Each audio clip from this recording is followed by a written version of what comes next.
Siguro kung napapadaan kayo madalas dito sa EDSA, nakikita nyo na yung sign na yan. AH26. Pero ano pa ibig sabihin yan?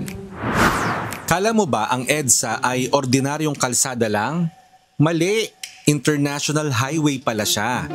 Ang nakikita mong AH26 sign, ibig sabihin Asian Highway 26. Isa ito sa mga ruta ng Asian Highway Network na nagdurugtong sa 32 bansa sa Asia.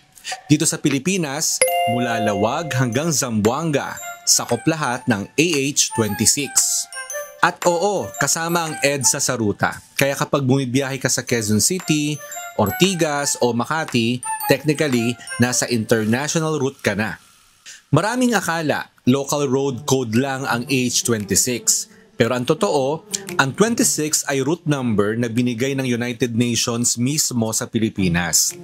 Ibig sabihin, kung may AH1 sa Japan at AH2 sa Thailand, sa atin, AH26 ang buong backbone highway.